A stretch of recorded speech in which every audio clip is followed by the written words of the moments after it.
let's talk a little Mountain West. This will be played in the Thomas and Mack Center, UNLV's home in Las Vegas, Nevada. Starts on Wednesday, ends on Sunday, March 8th to the 11th. Boise State is your defending champion. San Diego State is the 1 seed and the favorite. Utah State is the 2 seed. Not many people know that. If you ask them on the street, who's the 2 seed in the Mountain West, it's Utah State. Boise State is the 3 seed. Nevada's the 4. San Jose State is the 5. Those 5 all get a bye to Thursday. On Wednesday, you have 3 first-round games. Colorado State against Fresno State, UNLV against Air Force, and New Mexico against Wyoming. I would assume, I think, maybe you're more into bracketology than I think the top 4 seeds are in. Maybe, is Utah State in? They're right on the cut line. I think their win against Boise probably puts them in for a lot of people. Their net is like top 20, top 25 right now. It'd be really tough for them to keep them out right now based on their strength of resume. Yeah, I guess if like Air Force beats UNLV and then they lose to Air Force, yeah, that could hurt. But they have 0 Q1 wins, and no at-large team has ever had 0 Q1 wins. So that's kind of the precedence they're trying to overcome. I think it won. If they UNLV, will UNLV be a quad 1 win? No, I don't think so. I think they're outside of top 75 in the net. Yeah, what is UNLV at? Like, let me check. Does that count as a road game or no? I don't know. It's a good question. It's at Thomas Mack, right? Yeah. So do they count that as a road game, or because it's considered like neutral, but it is a road game? Probably not. Yeah, I mean, I know KenPom will probably call it like a semi-home or a home game. But for net purposes, they probably count it as a neutral. UNLV's 89. 89, so it would be a Q2. Yeah. But if they get past that game, they play Boise. I mean, that's a Q1 neutral, which would obviously be a huge one if they beat them again. It'd be really hard to keep them out of the tournament. Actually, Boise is 27th in the net, so they did pick up a Q1 win by beating them at home. So they got one. Precedent is fulfilled. Yeah, it's New Mexico would have to win this tournament, I believe. Maybe if... Yeah, they do. Too many bad losses. If you got to the championship and you beat like Boise, Utah State, I still don't think that would be enough. So they have to win this thing to get in. Looking at the odds in the Mountain West, San Diego State is plus 150. Boise State's plus 340. Utah State's plus 380. Nevada 6-1. New Mexico 12-1. UNLV 14-1. San Jose State 40-1. Colorado State 60-1. And then your dregs, Fresno, Air Force, and Wyoming. All right, so when I look at this, I mean, San Diego State is the best team in the league, but this is one of those favorites, plus 150. Come on. Absolutely no value. They would presumably have to play Nevada in the semifinals, who they split with in the regular season. San Diego State also gets into these grinders where, off shooting night, Bradley's off, they could lose. Think about Fresno. If Fresno State beats Colorado State, I'm going to talk myself into betting Fresno State against Colorado State. I know it already. I'm sorry to everyone listening. Oh, no. But if Fresno State beats Colorado State, every Fresno State San Diego State game is 48-46. Going back to last year. Yeah. Even in the Mountain West tournament, it was 50 it was the free under. I think it almost went under in a double overtime game last year. So I'm looking to. There's no value whatsoever in San Diego State. So the question becomes, where does New Mexico at 12-1? Can they make a run? Now, here's the interesting part about New Mexico, Boise State, also. Boise State, so San Diego State, no value. Boise State, the defending champs, I want zero part of Boise State. And the reason is they have zero bench. No bench whatsoever. And, if you look at, I look at a couple of times when they played, when they played 3 games in 6 days this year, they lost both. They lost to at New Mexico, and then they lost at San Jose State. Both games they lost in overtime. Both games they kind of wore down at the end.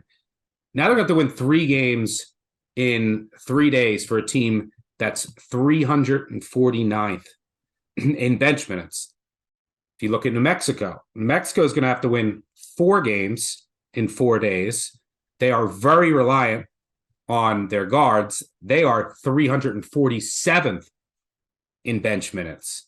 So, and they got to win an extra game. So can UNLV make a run here at home? What is this, like, they got to go back? When's the last time UNLV won this? Wink Adams was the tournament MVP, I think. What are you seeing high level here, where the value is in the Mountain West? It's tough to peg because I feel like all of these teams are poor away from home. Only 4 teams are profitable away from home this year against the spread.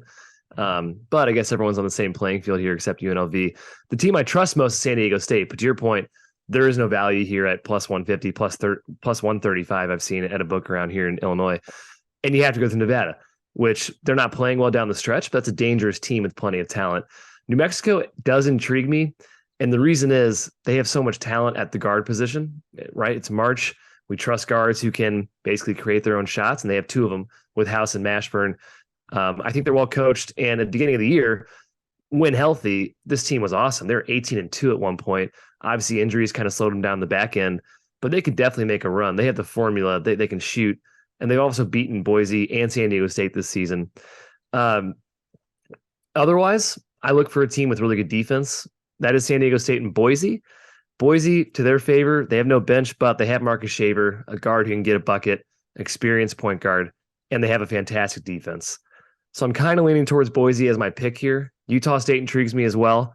Again, a team that can shoot, but I think I'm going to submit my pick for a flyer on New Mexico here as the best value. Yeah, I kind of the bench does worry me for both Boise and New Mexico. You're obviously getting a much better price with New Mexico, but they're going to have to play 1 extra game. But I was kind of pricing out based on my power ratings what a money line rollover, 4-game money line rollover in New Mexico be. It's like right around 12, 13 to 1. Mm-hmm. Now you might have I might not be pricing properly the fatigue. So there might be like a point or 2 more, but it's not like an egregious price where you can money line roll over this. In regards to UNLV, the home team, my concern for UNLV, they play Air Force to start, which, I mean, Air Force isn't no gimme at all. Yeah. They should be like a 7.5 point favorite. Mm-hmm. UNLV did just close the year. I mean, they beat Air Force by 1 at home for what it's worth, like 2 weeks ago. They did just beat Nevada to close the year in overtime. My problem is healthier too. Guys came back. Healthier too. But Utah State, not a great matchup for them. Mm-hmm. And they were waxed just March 1st at home by 25 against Utah State. Yeah. They did play them closer on the road. But look, they have a really good defense. They're healthier. They have a deep bench. So the team that's going to win 4 games in 4 days, they are a little deeper. They'll have the home court. You'll hear a lot of Rebels. Although Thomas and Mack, like I've used to go out to Vegas every year for this weekend or this upcoming weekend. And I was always shocked at the amount of New Mexico fans that were there. Travel well. Yeah, they travel really well. And like, this is a tournament that they have to have. So you'll see a lot of New Mexico fans there. You'll see, it won't be as dominant of a crowd for UNLV as you think. The best game I ever saw there, I went to a couple games in the Mountain West tournament, is I saw Jimmer Fredette drop like 50. What did he have against UNLV in the Mountain West tournament? I'm sure he's done it multiple times. Yeah, he scored 52 points. And I think that was against New Mexico. But I don't know. That was just an awesome game to watch. But and so do you think UNLV has any chance of making a run here? If I'm going to give credit to Boise for having a great point guard that can create its own shots, I got to give credit to UNLV too, because EJ Harkless is definitely a guy who can get a bucket. He's a senior, really experienced. And like I said before, they're healthier with Luis Rodriguez coming back in the lineup. You could argue they're a bit undervalued analytically because they've had guys in and out of the lineup. And yeah, of course, at home, always going to have a chance in a tournament setting. And to your point, they do play great defense. They force a lot of turnovers, which is really key. At the current market price, yeah, there could be a little value here at 18-1. I'm worried about San Diego State.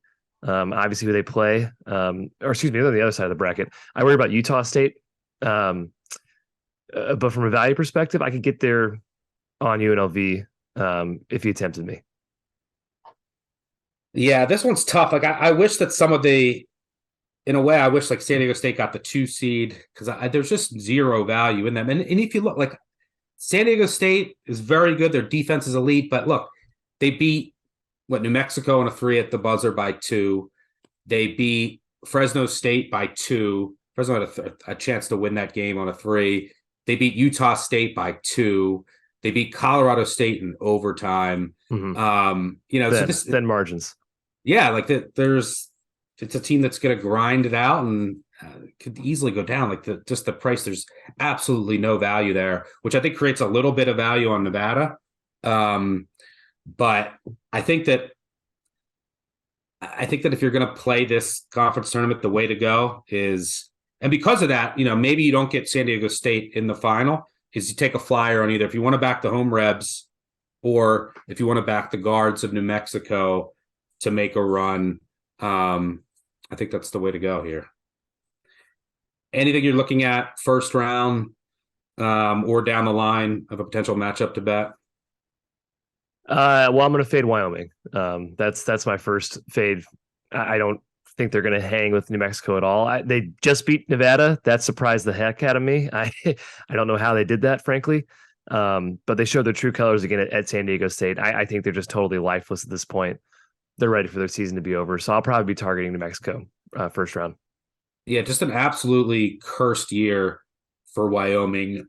Injuries. Graham Ike, the preseason player of the year, never played, redshirted. And, they kicked off. 3 kids got kicked off the team. And the thing that sucks is I was looking at this conference tournament, like this episode right now, about a month and a half ago. And I was like, I'm going to be pimping Wyoming for a long shot. Like assuming Ike was going to come back. Right. They would be healthy with Maldonado. They're really well coached, but it's just a shell of a team. They are, they can't really make a run here.